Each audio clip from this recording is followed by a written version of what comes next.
Voilà, donc le dernier diapositive, je vous l'enregistre juste en fait en même temps que l'amphi là. Euh, je voulais vous le faire en direct parce que ce diapo là, c'est vraiment, je fais vraiment d'habitude beaucoup de choses au tableau. Je n'utilise pas trop le PowerPoint en fait parce que j'ai jamais pris le temps de le faire de manière très intéressante. J'étais reparti de d'autres PowerPoint qu'on m'avait passé et je le trouve moyen. Je les voulais modifier autant que possible pour que ça soit clair. Après, sur la RT 2012, il y a tout un tas de choses en ligne et on va vous faire passer des mémos. C'est vraiment un cours essentiel pour faire les TP. Vous allez avoir plusieurs TP, OS2, OS3, OS4, la RT 2012. Puis si vous continuez vos études, moi j'interviens aussi en master, dans les licences pro. C'est vraiment une partie vraiment importante pour vous. Donc voilà. Et du coup, je m'enregistre aussi pour que vous puissiez bien prendre des notes, mais vous aurez aussi des petits mémos et puis vous trouvez beaucoup de choses sur Internet. Donc le déroulement va être le suivant, on va parler des objectifs, des principes généraux, on va voir les trois valeurs que vous calculez, que vous allez calculer avec les logiciels qu'on vous fournit à l'université. La méthode de calcul, je vais pas trop m'étendre dessus, on va parler des exigences de moyens, et les dernières parties, je vous les traite. Donc l'objectif T 2012, eh ben, c'est un objectif double. Pourquoi on a fait cette réglementation? C'est parce qu'en France, euh, la part de consommation d'énergie finale du secteur du bâtiment, c'est 41,3% de la consommation globale donc de cette énergie finale consommée en France. Donc c'est vraiment une part importante. Donc dans le bâtiment, on s'applique des réglementations comme ça. C'est pas un hasard, c'est parce qu'on est vraiment un gros poste de consommation d'énergie. C'est pour ça qu'on fait ça. Et les objectifs sont donc d'une part, réduire cette consommation d'énergie, et d'autre part, de limiter les émissions de gaz à effet de serre. Si vous regardez l'évolution de ces consommations d'énergie, alors cette fois en primaire, alors finale primaire, je vais vous l'expliquer après, par rapport au parc de bâtiments actuels, donc les logements existants, on a l'ART 2005 avec ses labels et l'ART 2012, on peut voir qu'on part d'un objectif, enfin d'un état initial à 240 à descendre à quelque chose vers les 60. Donc c'est vraiment une division par 4 de cette consommation en énergie primaire. Euh, à savoir que aujourd'hui, si on reprend le parc immobilier français, on va dire que la part du renouvellement, donc des constructions neuves par rapport à ce qui se rénove, on est à 3%. Donc c'est ridicule. Je vous ai rajouté cette petite info parce que, à mon sens, aujourd'hui, on fait des réglementations, notamment on va vers la RE 2020, de plus en plus compliquées, de plus en plus contraignantes, qui font augmenter le coût des constructions, en sachant qu'on essaie de réduire, de gratter de la performance sur quelque chose qui est déjà petit. Donc si on veut vraiment améliorer le bilan global, c'est là qu'il faut intervenir, sur la rénovation. Donc les principes généraux de la RT 2012. Première chose, c'est que pour la réglementation thermique sert à valider un niveau de performance d'un bâtiment. C'est-à-dire que si vous voulez prédire sa consommation, vous utilisez une simulation thermique dynamique, STD. Ça, c'est des calculs où on va adapter l'usage, l'utilisation du bâtiment à ce que vont faire vraiment les gens dans les calculs. On est là pour dire il va être chauffé comme ça, et on va ouvrir les fenêtres, on leur demande ce qu'ils veulent en faire, et comme ça on prédit une consommation. Là, c'est pas ça du tout. Les usages sont conventionnels. C'est-à-dire, on ne cherche pas à s'adapter à ce que les gens vont faire, on cherche à valider un niveau de performance. Donc pour comparer des bâtiments les uns aux autres, donc du coup l'usage est conventionnel. On dit que c'est chauffé à 20 la journée, à 18 la nuit, comme ça. Les utilisations sont standardisées. Pour pouvoir comparer ces différents moyens, il nous faut une surface de référence. Cette surface de référence, c'est la Shone, qui est ici, Shone RT. Euh, on parle de surface habitable, de surface de plancher, et nous, on parle en Shone. Donc la Shone, on s'en fout. Voilà, la Shone, c'est la surface en prenant en compte l'épaisseur des murs. Vous voyez ce diagramme, en vert, c'est la partie utilisée par la chaîne RT, et vous voyez, on a pris en compte l'épaisseur des murs. Donc vous, on va vous faire manipuler des plans, on va vous demander de calculer des chaunes. Bon, là, il y a des petits bugs, hein, mais c'est la surface, si vous voulez, à l'extérieur des murs. Vous prenez la pièce dans laquelle vous êtes, vous regardez les murs autour de vous, la surface habitable, c'est la partie du plancher que vous avez à l'intérieur. La chaîne, on prend en compte en plus cette épaisseur-là. Donc si vous prenez le plan vu du dessus, on est vraiment sur le périmètre extérieur. Alors on ne prend pas tout non plus, hein, parce que par exemple les garages ils sont pas chauffés. Donc si c'est pas chauffé, c'est pas soumis à la réglementation thermique. Un sous-sol non aménagé, des combles non aménagés, voilà, une véranda non chauffée. Mais il faut réfléchir à est-ce que c'est chauffé? Si c'est chauffé, voilà. On n'a pas les trémies d'escalier. Donc le trou dans un plancher entre deux niveaux, ça s'appelle une trémie. Donc ces trémies, vu qu'il n'y a pas de plancher, que c'est vraiment l'escalier qui passe, elles ne sont pas prises en compte. Et on déduit aussi les hauteurs inférieures à 1,80 m. Ça, c'est lié à plutôt des règlements des impôts. En fait, on a ce qu'on appelle la loi Carrez qui définit ce qui est taxable. Et on estime qu'en dessous d'1,80 m, c'est pas assez haut pour être exploité comme il faut. Donc on n'y compte pas. Et pour qu'il y ait une cohérence entre ces surfaces habitables de plancher qui sont utilisées par les architectes pour fournir ça aux administrations, nous, on a aussi enlevé dans la chaîne ces hauteurs à 1,80 m. Donc, quand vous allez faire un calcul RT, on parle de consommation en kWh au mètre carré, on est toujours, nous, en mètres carrés de chaîne, qui sont plus grands que les mètres carrés RT, ce qui a les mètres carrés habitables. Ce qui a pour conséquence que quand vous dites 50 kWh par mètre carré, si c'est en chaune au lieu d'en chab, en fait, ça vous diminue le 50. Si vous étiez en chab, ça serait peut-être 53, 54. Parce que la valeur de base serait, la division serait plus petite. D'accord? Donc ça aide un peu à avoir des valeurs réglementaires au mètre carré plus basses. Donc ça, c'est la chaune. Ensuite, la RT, elle est organisée en deux grandes parties. Des obligations de résultats et de moyens. Les résultats, c'est les choses qu'on calcule. Les moyens, c'est des choses qu'on doit faire. Donc, les moyens, je vais vous les lister, ça sera sur la fin. Les résultats, il y a 3 choses à calculer que je vais vous lister aussi. Toutes ces choses qu'on calcule, on calcule le résultat du projet. Alors, vous m'excusez, je vous fais un petit peu des choses en direct parce que je vais vous mettre la vidéo en ligne assez vite. Le projet par rapport à chaque fois à une valeur max. D'accord? Donc ces choses-là qu'on calcule, eh ben, il faut avoir la valeur du projet par rapport à la valeur max qui soit OK. Et cette valeur max, elle va dépendre eh ben, de plusieurs choses. Elle va dépendre de l'usage du bâtiment. Bon, je suis désolé, ça fait vraiment truc de gamin brouillon, mais c'est comme ça. L'usage du bâtiment. On va pas demander à une école ou à une maison individuelle d'avoir les mêmes consommations. Vous voyez bien que la consommation d'éclairage d'une salle de classe par rapport à une maison, ça va pas du tout être la même chose. D'où on est, la zone climatique. On va pas demander à une maison en bord de mer ou dans le sud de la France ou chez nous, à notre climat, de consommer la même chose. Et aussi l'altitude.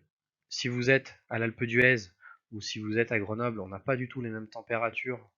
Donc du coup, on va pas avoir les mêmes besoins de chauffage.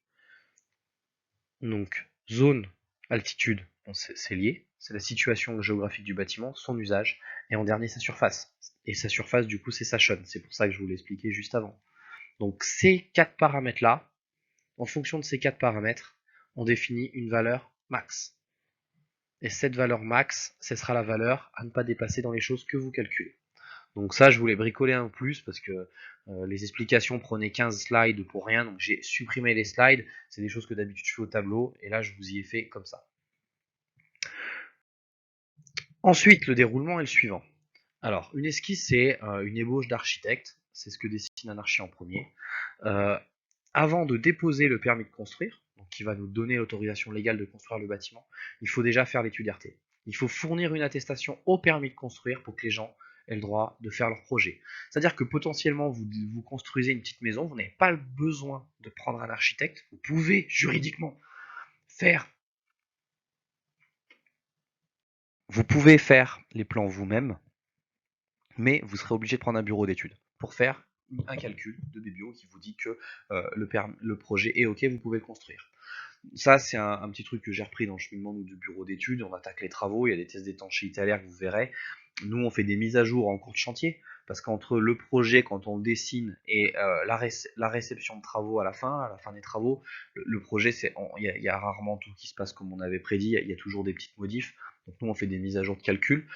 Et à la fin des travaux, vous avez le test d'étanchéité à l'air sur lequel je vais revenir plus tard, et la rédaction de ce qu'on appelle l'AAT, donc l'attestation d'achèvement des travaux, où là, pareil, il y a un document certifié tamponné que le bâtiment a bien pris en compte la réglementation thermique et a le droit d'être utilisé. Si vous ne respectez pas la réglementation thermique, ce bâtiment, vous risquez, alors c'est 45 000 euros d'amende, vous devez remettre le bâtiment, faire des travaux correctifs pour qu'il la respecte bien finalement, tout un tas de choses comme ça. Mais alors, les trois coefficients que vous calculez sont les suivants. Le premier, c'est le BBio. Donc le BBio, ça veut dire besoin bioclimatique.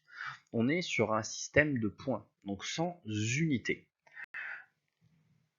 Le système de points, il est conçu autour du besoin de chauffage, du besoin d'éclairage artificiel et du besoin de refroidissement. Donc les paramètres qui vont l'influer, c'est l'isolation, la compacité, l'orientation. C'est vraiment un calcul sur l'enveloppe. Les systèmes, donc la VMC, la chaudière, tout ça, ne rentrent pas en compte. On calcule la performance de l'enveloppe du bâtiment. Vraiment son enveloppe. On a un système, on va dire, on a un BBio max de 100 points, il faut que mon projet soit suffisamment performant. Donc vous allez faire, alors vous allez en faire ces calculs-là. Vous verrez ça bien de manière approfondie. Le calcul que vous faites vous dit j'ai 90 points. Si je suis au-delà de 100 points, et enfin 100 c'est un exemple, hein, chaque projet a sa valeur max, hein, mais le projet n'est pas conforme, il faut qu'il soit conforme. Donc il va falloir plus l'isoler, mettre plus d'ouverture au sud, voilà, agrandir les fenêtres, on a tout un tas de choses comme ça. Mais il faut respecter ça.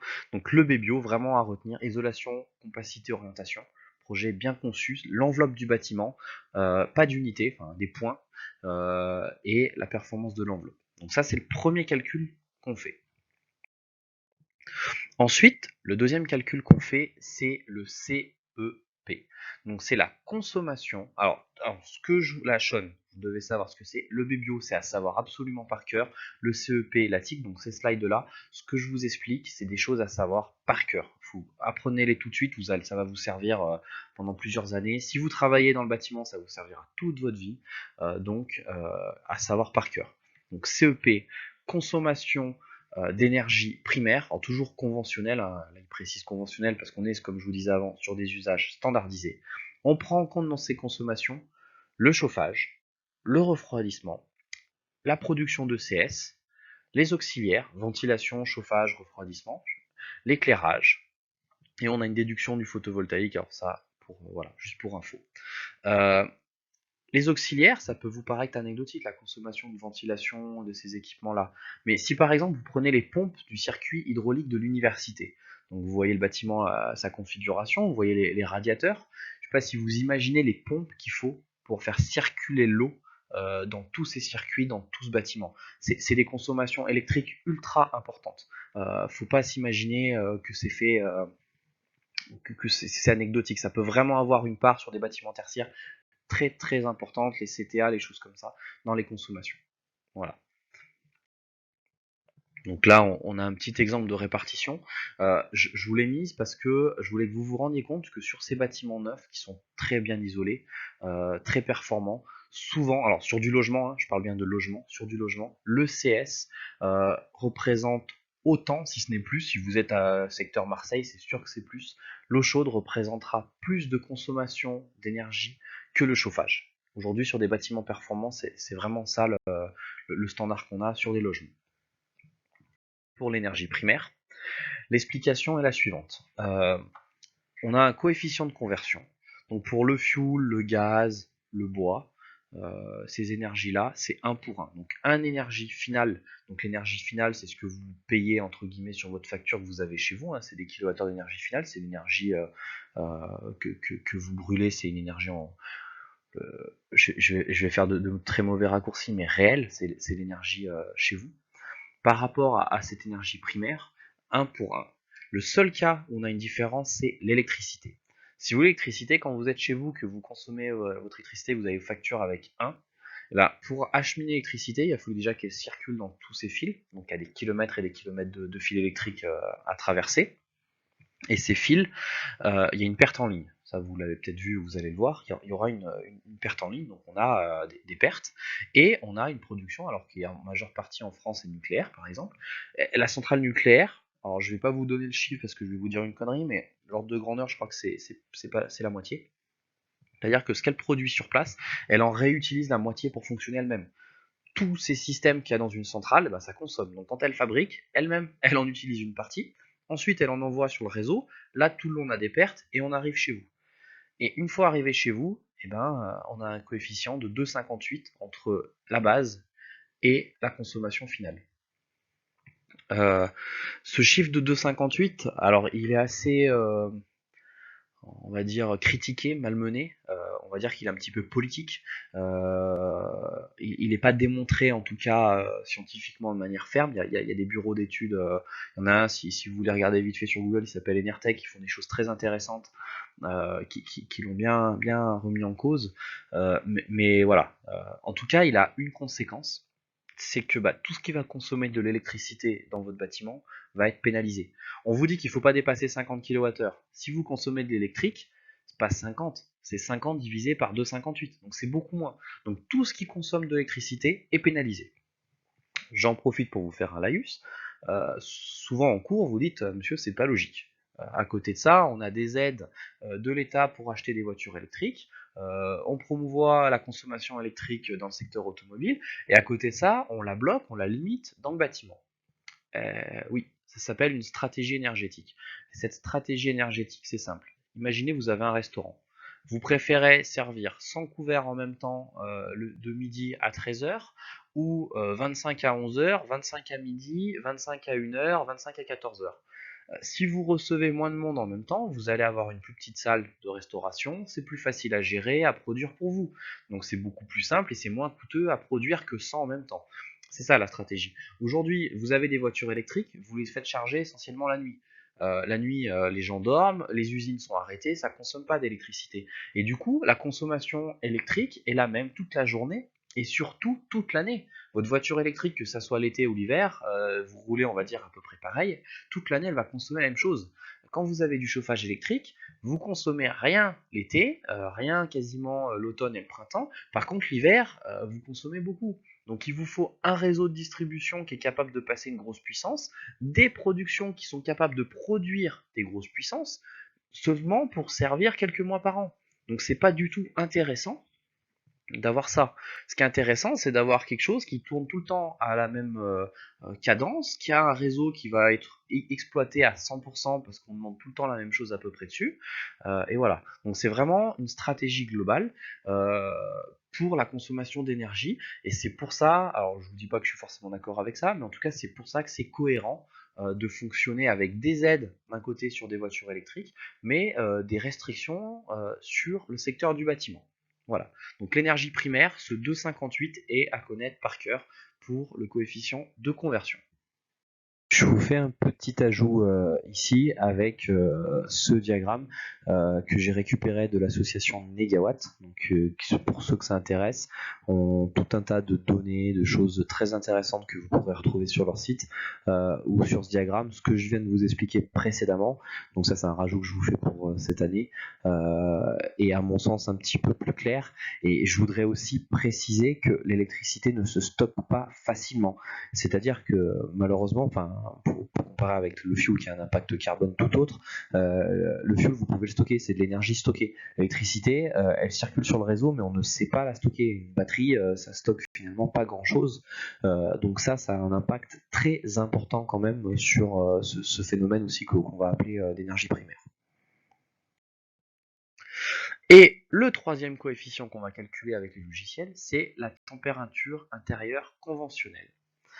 Température intérieure conventionnelle, ce qu'il faut retenir, c'est une notion des 5 jours les plus chauds de l'année. C'est-à-dire que sur ce qu'on va simuler un scénario, on va appeler caricaturant canicule, sur ces 5 jours les plus chauds de l'année, on va avoir une température maximale, donc là en degrés C, à ne pas dépasser à l'intérieur du logement, du bâtiment.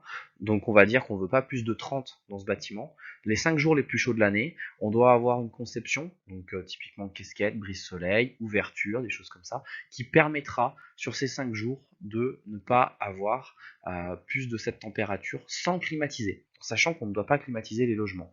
Si vous faites tout ce travail pour à la fin climatiser, vous avez tout perdu. Climatiser, en bilan carbone, c'est ce qu'il y a de pire. Donc on ne veut pas climatiser. Donc la conception doit aussi prendre ça en compte. Très sincèrement, ce point-là, c'est le point que j'estime le moins cohérent, réaliste, c'est-à-dire que entre la réalité et le calcul, il y a quand même des écarts. Mais en tout cas, c'est très bien qu'il y ait cette notion, parce qu'en RT 2005, par exemple, ça n'existait pas, et on avait tendance à construire des maisons où les gens, l'été, ils allaient louer des chambres d'hôtel parce qu'ils pouvaient même pas dormir dedans, tellement c'était des fours, ces maisons-là. Alors, on consommait rien de chauffage, hein, mais au final, les gens, ils allaient dormir ailleurs ou ils achetaient des climatiseurs. Si vous achetez un climatiseur, vous avez tout perdu, ça servait à rien de concevoir, de rien consommer en chauffage. Vous verrez ça en machine frigo, mais voilà, les cycles thermodynamiques restent quand même très consommateurs d'énergie. La méthode, alors, la méthode de calcul, alors, on est sur un moteur, c'est-à-dire que c'est le CSTB, donc c'est le Centre scientifique et technique du bâtiment, donc c'est une institution française qui a conçu un moteur qui est là pour simuler des scénarios et des calculs. Et il y a des éditeurs de logiciels qui vous font une interface entre vous, donc l'homme, et ce moteur de calcul. Donc les logiciels, il y en a plusieurs, hein, c'est un secteur, on va dire, concurrentiel, mais ils ont tous le même moteur à l'intérieur. Donc logiquement, si on utilise plusieurs logiciels et on fait plusieurs calculs sur le même bâtiment, on devra avoir les mêmes résultats. Il y a des entrées dans ce bâtiment qu'on va faire, donc typiquement son architecture, sa géométrie, tout ce que vous allez rentrer. Donc c'est descriptif du bâtiment, de ses équipements, et c'est tout des choses que vous allez saisir en TP. Et à côté de ça, bon, à chaque fois ça fait des traits, à côté de ça, il y a des données fixées par la méthode de calcul qui vont être les usages, les conditions, donc c'est tout ce que je vous expliquais au début, les scénarios conventionnels qui sont là, qu'on n'adapte pas au projet, qui sont fixes. Et ça, c'est des données qu'a le logiciel en lui. Donc quand vous faites un calcul, vous n'allez pas dire telle température, telle pièce, vous allez juste saisir, toi tu es une chambre, toi tu es le salon, et il sait qu'une chambre, et il sait ce qu'il doit lui appliquer dessus. Donc ça, vous le verrez en manipulant le logiciel par la suite. Donc ça, c'est le fonctionnement du calcul. J'avais d'autres slides qui détaillaient ça, je vous les ai enlevés pour pas trop vous perdre avec trop. Donc tout ça, on a balayé les exigences de résultats. C'est les choses qu'on a calculées, c'est des résultats qu'on doit obtenir qui soient conformes. À côté de ça, il y a des exigences de moyens. Ce sont des choses qu'on est obligé de faire, quels que soient les résultats. Donc ça, c'est vraiment pareil. Les exigences de moyens, il y en a, on vous demande d'en connaître quelques-unes. Hein. Alors, il va y avoir d'autres slides, mais il y en a une ici que je veux que vous reteniez, c'est les 1/6 de surface d'ouverture par rapport à la surface habitable. C'est-à-dire que je prends ma surface d'habitable, je la divise par 6, c'est ma surface, alors là ils ont mis taux, mais c'est ma surface minimale d'ouverture, de B. Donc les B c'est les fenêtres, hein, c'est les ouvertures. C'est-à-dire que vous ne pouvez pas dire je construis un logement, alors ça s'applique pour les bâtiments d'habitation, donc ça veut dire un logement, hein. On ne peut pas construire un logement sans ce minimum de fenêtres pour qu'on ait suffisamment d'accès à la lumière naturelle. Ça, c'est obligatoire.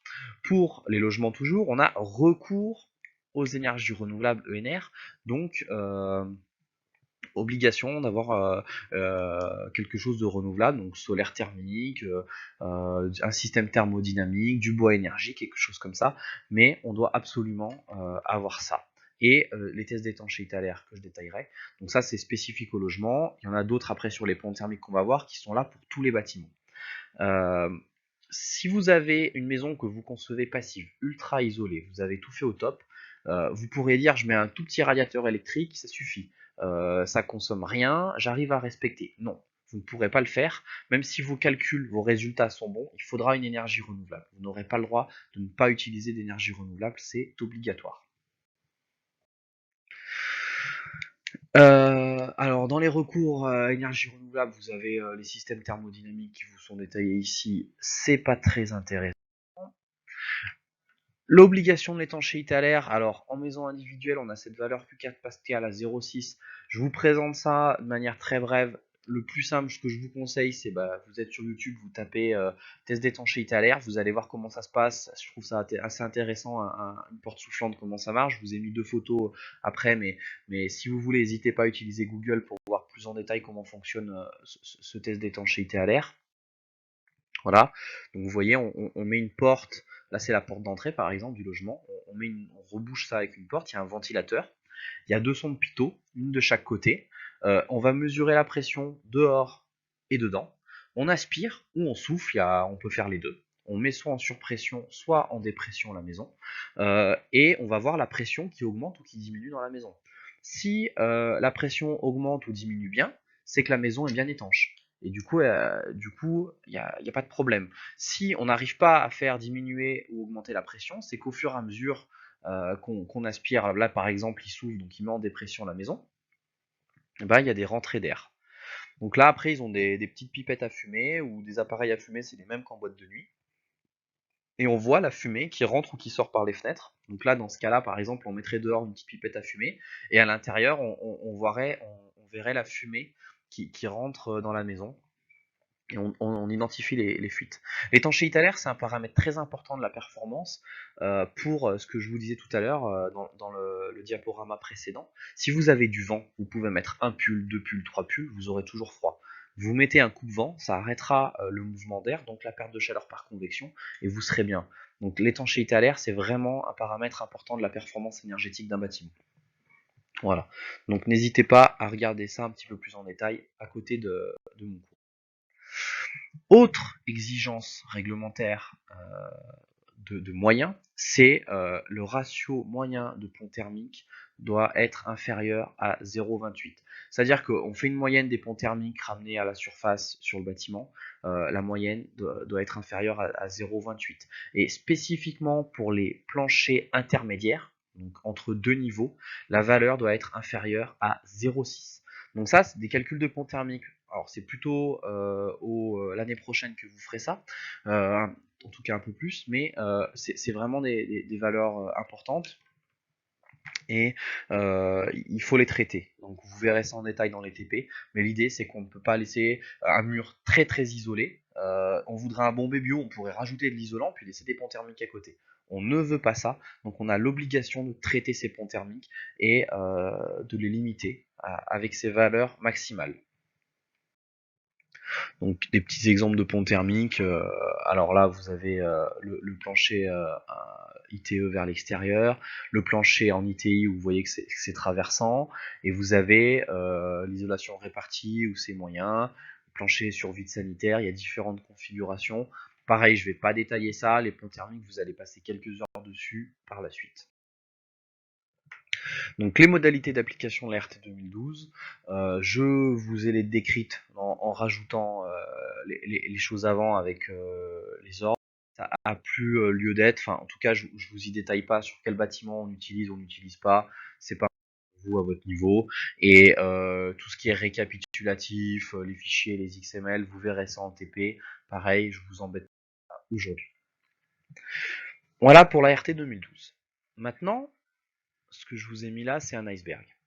Pourquoi? Parce que la RT 2012, elle s'occupe de ça, uniquement de ça, c'est-à-dire l'énergie qu'on va consommer durant l'exploitation du bâtiment. Par contre, quand vous le construisez, c'est toute cette partie-là, on ne regarde pas ce qui se passe. Et si on fait le bilan, sur une durée de vie de 50 ans, le bilan carbone moyen d'un bâtiment, en fait, la consommation, c'est seulement 40% du bilan carbone, et sa construction, c'est 60%. C'est-à-dire que nous, à un moment, on peut essayer de diminuer cette partie-là le plus petit possible, ça sert à rien. Il y aura toujours cette partie-là derrière. Donc, la consommation n'est qu'une partie du bilan carbone global. Et c'est là où intervient la RE 2020. Donc, je vous avais fait un petit rajout précédemment, et à partir de maintenant, c'est des choses que je réenregistre en avril 2021, où je recharge la vidéo sur YouTube. J'ai pas pris la peine de tout recharger parce que même si j'avais fait ça un petit peu vite l'an dernier, globalement le fond reste le même. Et cette année, on aura la chance d'être en présentiel, donc je pourrai répondre à vos questions pour ceux qui voudront le faire physiquement parce que c'est un petit peu plus simple, ou via Zoom, ou questions par mail ou autre, il n'y a aucun problème. Euh, donc on a eu différentes annonces qui ont évolué entre l'an dernier et cette année. L'an dernier, je donnais mon avis sur le fait que le Covid allait impacter l'apparition des choses. Donc on a aujourd'hui une RE 2020 qui va s'appliquer au 1er janvier 2022, mais pas pour tous les bâtiments. Je vais vous le détailler par la suite. Donc on voit que les choses ont pris du retard, et on a des arbitrages gouvernementaux qui sont pas forcément ce qu'on pourrait attendre, en tout cas qui sont en décalage avec ce que nous annonce notre ministre de tutelle pour ces problématiques, le ministre de l'Environnement, parce que c'est pas forcément aussi formidable que ce qu'on veut nous dire.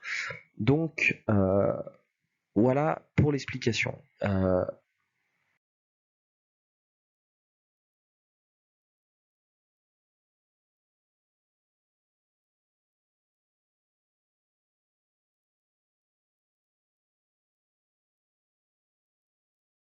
L'origine de cette RE 2020 est pas du tout nouvelle, car comme vous pouvez le voir dans la loi Grenelle 1, qui date elle de 2009, on avait déjà introduit cet objectif. Toutes les constructions neuves faisant l'objet d'une demande de permis de construire à compter de la fin 2020 présentent, sauf exception, une consommation d'énergie primaire inférieure à la quantité d'énergie renouvelable produite dans ces constructions, notamment le bois énergie. Donc en 2009, on avait déjà cette volonté d'arriver à cet équilibre sur ces bâtiments neufs, de ce qu'on va construire doit produire autant d'énergie que ça en consomme. Et on parle là, la citation du bois énergie qui, vous allez le voir, serait favorisé. Ça, on n'est pas vraiment sûr à quel point, mais on va y revenir.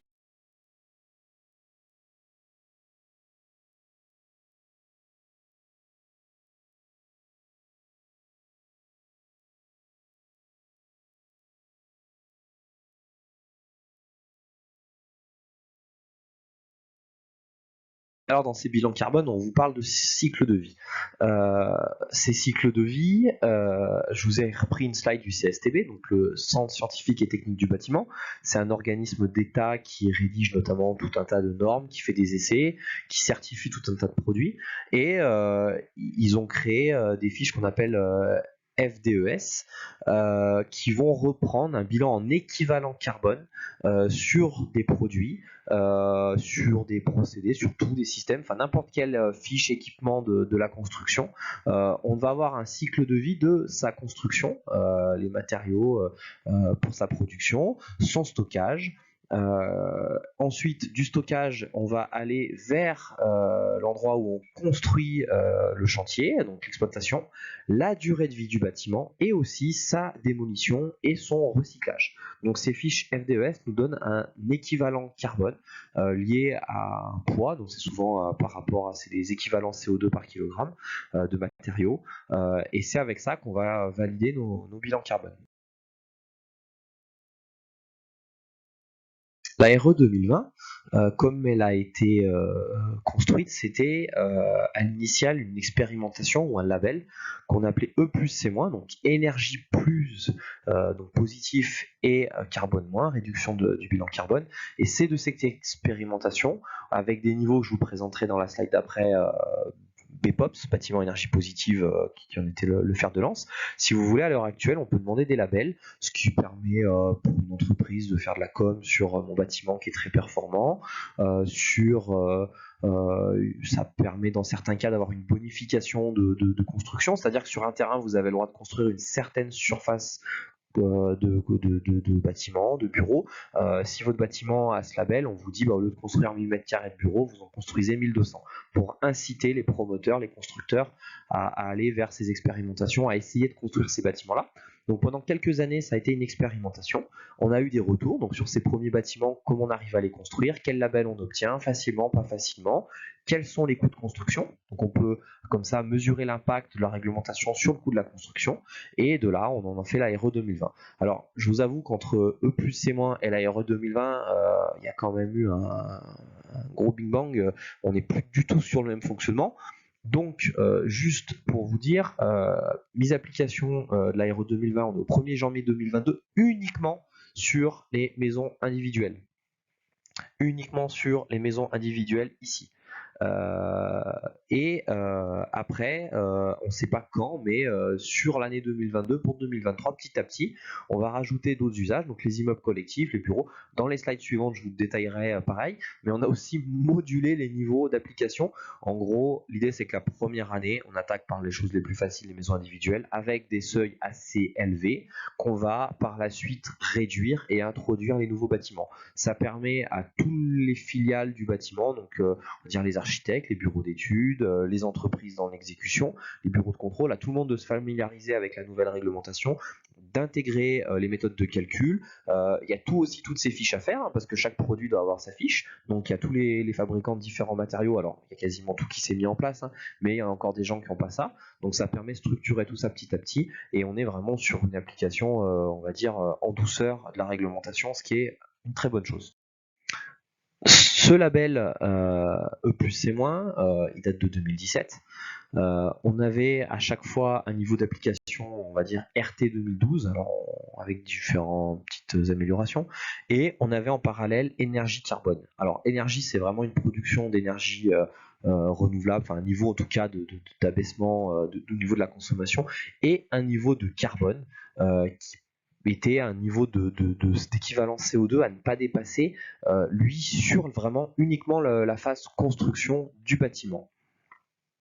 Et ces différents niveaux énergie et carbone, vous avez ce petit tableau de synthèse. Alors, vous avez du gaz individuel, gaz collectif plus un système solaire, du bois, effet joule plus CET, c'est chauffe-eau thermodynamique, donc une sorte de mini pompe à chaleur qui produit uniquement de l'eau chaude. Donc on a un cycle thermodynamique pour créer de l'eau chaude.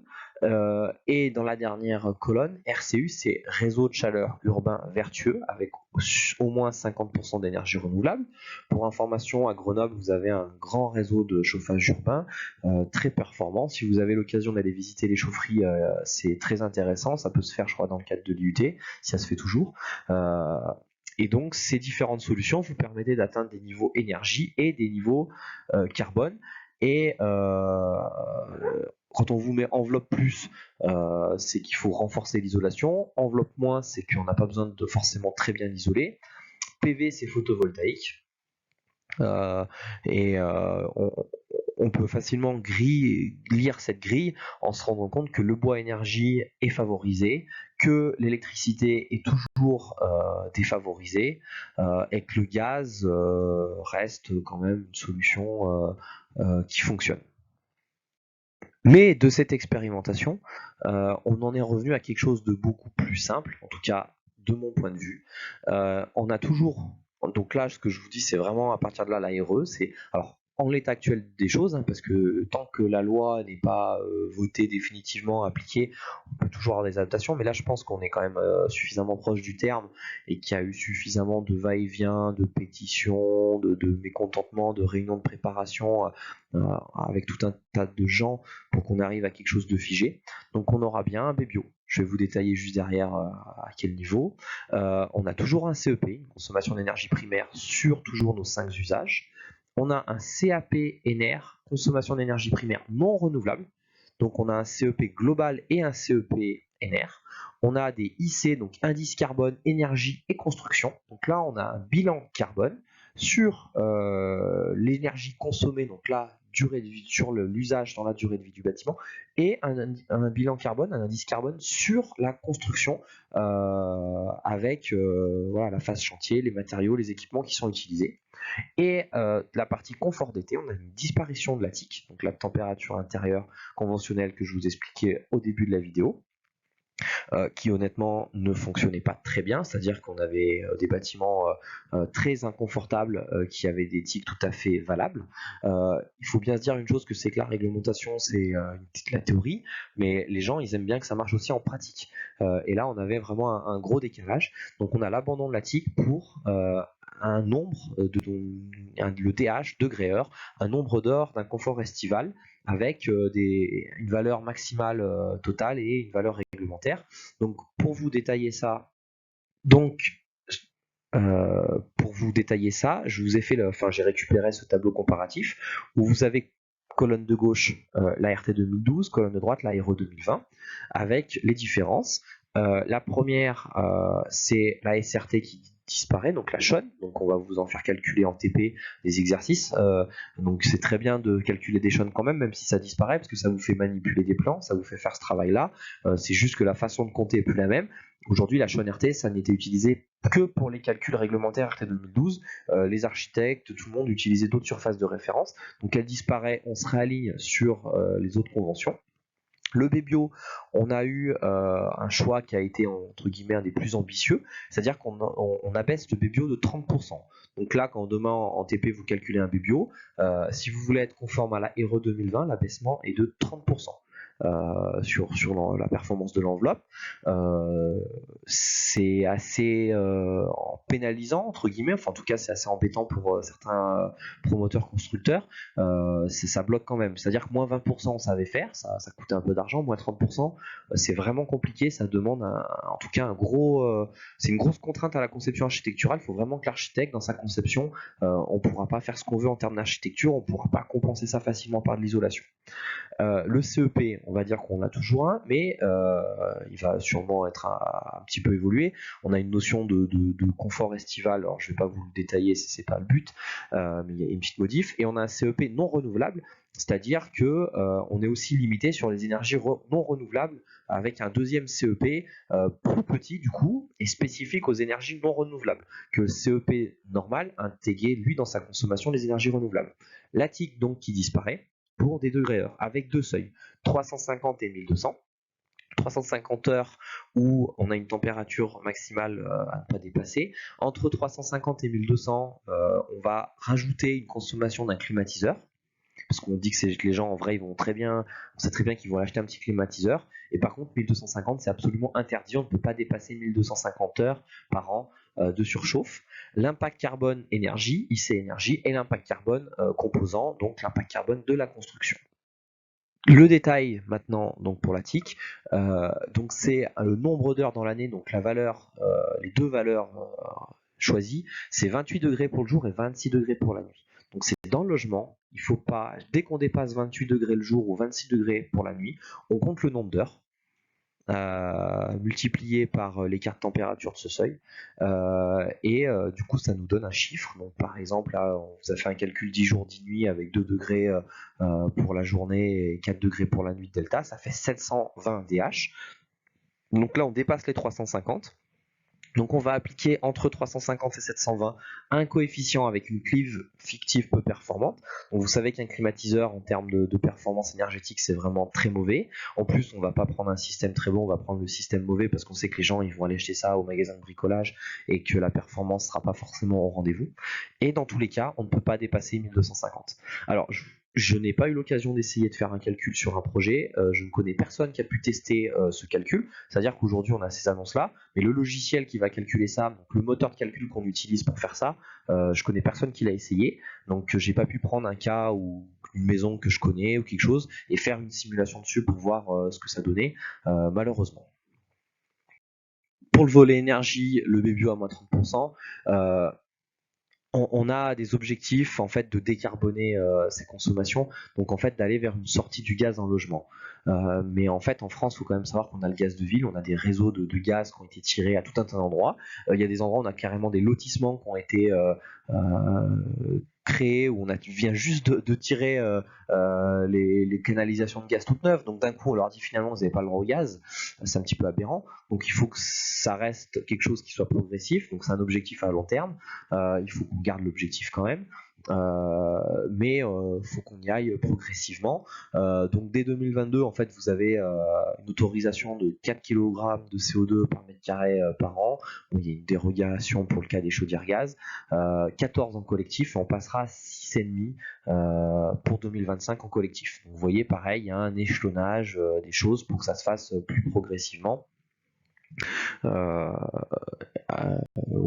Donc pour l'aspect carbone, consommation d'énergie. Et pour l'aspect carbone à la construction, donc là, on a un seuil à 640 en maison individuelle, 740 en logement collectif. Donc je vous avoue que c'est pas mon domaine de prédilection, mais de ce qu'on m'en a dit, c'est vraiment des seuils élevés, donc ça sera très facile, ça sera pas contraignant. Donc pour l'instant, on va commencer à calculer, mais ça devrait bloquer personne. Et on va progressivement abaisser ces seuils pour obliger à construire de plus en plus décarboné, en faisant de plus en plus attention à nos ressources. Donc vraiment là, en phase construction, je répète bien, il y a bilan carbone sur une partie consommation d'énergie et bilan carbone sur la phase construction. On est sur une analyse de cycle vie complète, dynamique, en méthode dynamique. Pareil, je suis pas spécialiste, mais vous aurez peut-être l'occasion de faire des essais. Mais en gros, il y avait quand même une méthode européenne qui semblait bien fonctionner, qui faisait consensus. Nous, en France, on a redéveloppé notre propre méthode. Voilà, il y a des données par défaut qu'on peut utiliser, donc avec des fiches standardisées. Et un constructeur peut faire sa fiche, normalement. S'il fait sa fiche avec son bilan carbone de son produit complètement, il a des valeurs bien meilleures. Voilà. Après, je vous épargne voilà, sur neutralisation des fondations spéciales. En gros, quand on est typiquement chez nous, on est en zone sismique 4, on a besoin d'avoir des fondations des fois bien particulières. Typiquement, vous avez le stade des Alpes à Grenoble, qui a nécessité qu'on crée des pieux pour aller chercher le dur, parce qu'on est sur un bassin sédimentaire. Donc il a fallu aller chercher très profondément quelque chose d'assez solide pour porter le poids du stade. Donc ça, c'est des fondations qui demandent vraiment beaucoup de béton et beaucoup de ferraille, en sachant que la ferraille, c'est quand même un élément qui a un bilan carbone très très élevé. Donc ça serait très contraignant. Donc en gros, avec l'ARE 2020, on n'aurait pas pu faire le stade des Alpes. Donc on a, on va dire, des dérogations entre guillemets pour des problématiques liées à ça sur des fondations spéciales.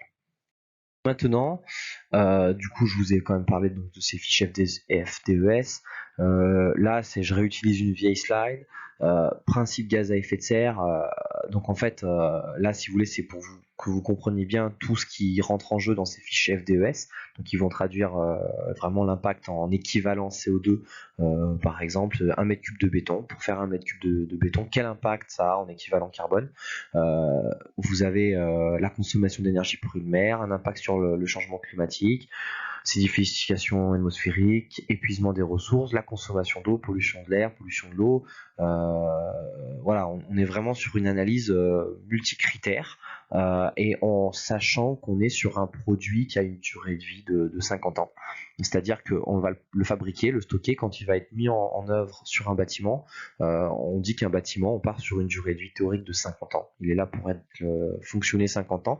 Et au bout de 50 ans, on va soit le rénover, soit le détruire. En général, j'espère, on les détruit pas, on les rénove, mais en tout cas, ça nécessite un investissement, donc de carboner, de travailler sur ce bâtiment. Et c'est vraiment ces multicritères-là qu'on utilise en analyse. Et pour que vous donnez ces équivalents CO2, vos ordres de grandeur, je vous ai mis par exemple indicateur enfin, là, je pense que ça vous fait quand même beaucoup de choses. Ça fait 2 heures d'écoute, mais voilà, en fait, je vais pas trop vous détailler, mais c'est pour que vous puissiez comparer des éléments les uns aux autres, pour que vous vous rendiez compte que du béton, on est sur une valeur de 61,8 kg d'équivalent carbone, que du cuivre, on est à 834. Une laine de verre, je vous l'ai mis, la laine de verre, là, c'est plein de petits extraits, je vous ai mis. Où est-ce qu'il est? Isolant laine minérale, on est à 0,7. Ce qu'il faut comprendre, c'est que plus quelque chose est dense et lourd, plus forcément il a un impact carbone élevé. Le poids, déjà, plus il y a du poids, plus c'est un impact carbone. Ça, déjà, c'est une des règles de base. Puis après, vous avez des matériaux qui nécessitent plus ou moins de production et de consommation d'énergie pour être fabriqués. Et si on regarde ça typiquement pour des menuiseries, la fabrication d'une fenêtre qui est quand même un élément très technique, si on prend en compte le fait que par exemple du bois stocke du CO2, on va avoir quelque chose de négatif. Les menuiseries bois alu, donc c'est une fenêtre en bois sur lequel on va avoir un capot en alu côté extérieur, des menuiseries PVC et des menuiseries aluminium. Vous voyez, une menuiserie en aluminium, c'est tout à fait autre chose et leur impact est bien supérieur. Donc on peut tout à fait dire que les menuiseries tout aluminium sont vouées à disparaître, en tout cas sont très fortement pénalisées, et que celui qui voudra installer ça dans son projet va devoir faire des efforts ailleurs pour pouvoir continuer à les poser. C'est tout ce que vous venez voir et que je viens de vous dire. Je voulais quand même vous comparer une maison en saturbois avec une construction traditionnelle pour que vous vous rendiez compte en fait que le système constructif a un impact, mais que celui-ci est quand même négligeable par rapport à ce que vous pouvez faire de votre maison. Si vous prenez cuisson en électricité spécifique, donc l'usage de votre logement, la télé, l'ordinateur, tout ça, vous vous rendez compte de la part que ça représente. Consommation d'eau chaude, consommation de chauffage, contenu énergétique du bâti. Voilà, il faut quand même comparer, ramener les choses dans l'absolu. Donc l'usage que vous aurez de votre bâtiment, vos consommations de tous les jours, votre façon de faire aura quand même toujours un impact bien plus important, et qu'à un moment on peut quand même essayer de décarboner tout ce qu'on veut. L'usage du bâtiment reste primant. Merci à tous de votre attention. Je vous propose maintenant, pour ceux qui ont des questions, soit par Zoom, par mail, quand on se voit à l'IUT. Je vais avoir plusieurs groupes en TP. Voilà. Essayez d'absorber ça, d'en retenir une bonne partie. Les choses vraiment importantes, c'est le vocabulaire de la construction de base. Le bioclimatisme, c'est vraiment cadeau, c'est pour vous, c'est pour que vous compreniez des choses. Il y a quand même, à mon avis, des stratégies essentielles, mais il n'y a pas de par cœur. La RT 2012, c'est la réglementation en vigueur. Vous devez connaître par cœur les définitions. Ça, vous allez l'utiliser en TP. Et la RE 2020, ceux qui iront bosser dans le bâtiment, ils auront affaire à elle. Les autres, pas. Et c'était pour vous quand même vous informer sur l'avenir, parce que vous êtes qu'en première année de DUT, donc l'année prochaine, on va basculer là-dessus. Et pour ceux qui continueront leurs études aussi. Donc c'était pour vous avoir un petit prémisse là-dessus. Merci à vous.